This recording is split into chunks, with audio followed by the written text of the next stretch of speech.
Hey folks, it's Michael Boink from Ditching Suburbia. Ditching Suburbia is a resource for families who want to leave traditional suburban lives in search of closer family, simpler living, richer education, and uncommon adventures. You can find us on the web at DitchingSuburbia.com. So one of our goals for Ditching Suburbia is to do more video work. So this is the first of that new effort. I'd hoped to be like outdoors with a really pretty scene behind me, but we're in Michigan at the moment. It's really windy outside. You wouldn't even be able to hear me talk. So you've got my, less than awesome RV background to look at. So today's video is about reviewing the book Voyaging with Kids, A Guide to Family Life Afloat. So it's written by Behan, Gifford, Sara Johnson, and Michael Robertson. By my calculations, they have about 20 collective years experience cruising with their families, so definitely they have the authority to write the book.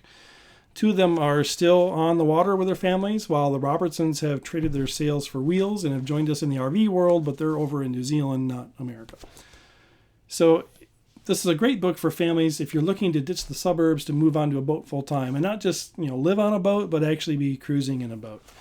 The publication date is September of 2015, so it's it came out last month. This is October 1st, so quite current.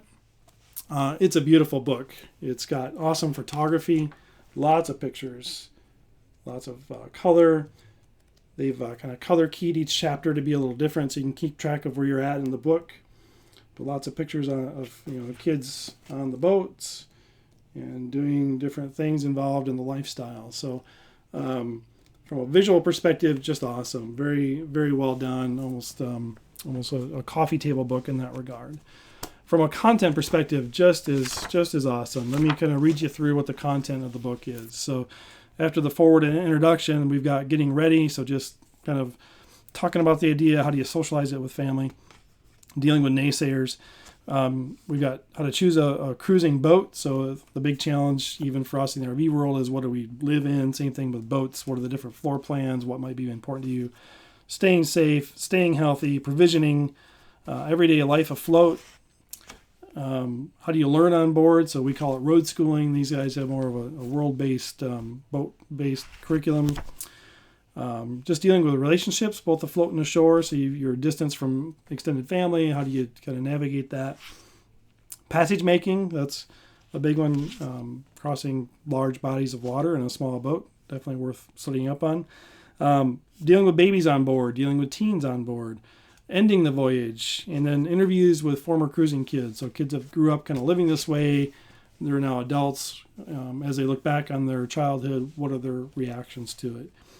And then appendix, bibliography, contributors, and then about the authors. So 335 pages of content all together. It's a good sized book. It's actually a little heavy to read while you're sleeping and holding it above you, as I found out.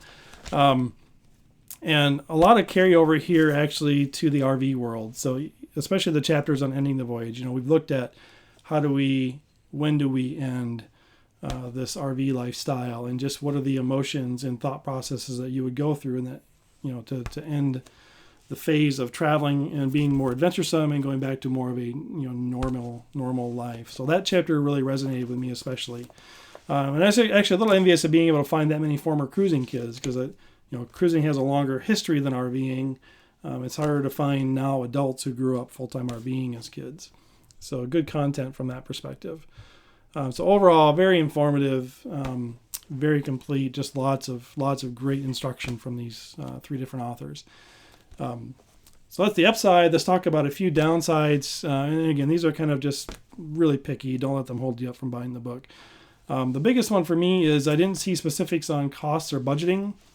And I know we get asked this a lot as full-time RVers. People want to know, hey, how much does it cost to live like you're living? Because we would like to do that, but we want to know if we can afford it. And I assume that cruising families would have the same question. So I have one of the sources that they interviewed in the book. I will link you to their blog, because they actually post their monthly budgets, and you'll be able to see how much it costs to be a cruising family. So that's the biggest one. The next one, there is a bit of jargon in here. So if you haven't grown up around boats, like I grew up with rowboats and Hobie cats, but that was about the extent of it.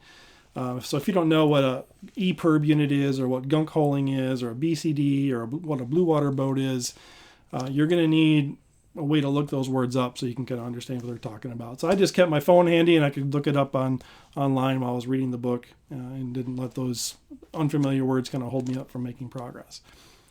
And then they actually address this in the foreword. You've got a book being told in first person, but you've got 3 different authors. So how do you deal with that changing kind of voice? And as a reader, I felt like there were moments where I had to kind of be the detective and figuring out who is it that's actually talking to me. Is this the author with teens? Is this the author with younger kids? Sometimes it's really obvious, sometimes it's not. But there's not a explicit way in the book to know who is writing each section. And I know it was a challenge for them writing it. I don't even know how they would have done it differently, but I just know as a reader, I had to kind of puzzle that out at times. And then the last thing, which is really small, and understand I'm a web guy and I deal a lot with design and fonts.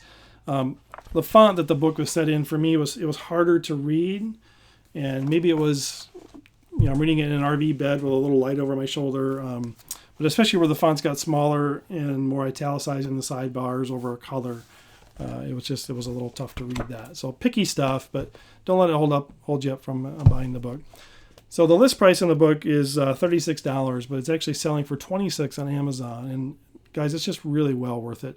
I can't imagine a better education around this lifestyle that you could get for that kind of money. Just it's not even a concern. You won't be disappointed with the book. And they've got a companion website and a Vimeo channel in addition to the print, so you'll be able to see video from each of the families involved. So well worth it. Great job, guys. My congratulations to you authors on getting it done. I'm in the process of writing my own book, and I can't imagine how you coordinated 3 different people, all nomadic, all with limited internet connections, all doing interviews, and how you coordinated just the logistics of getting this thing all into print. So great job. Very impressed. And again, congratulations, and I hope it just sells really well for you. So Voyaging with Kids, A Guide to Family Afloat, thumbs up from Ditching Suburbia, definitely on our recommended book list. Pick it up if you're looking to take your family on the water. So that's it from us for today, and thanks for watching. Have a great day.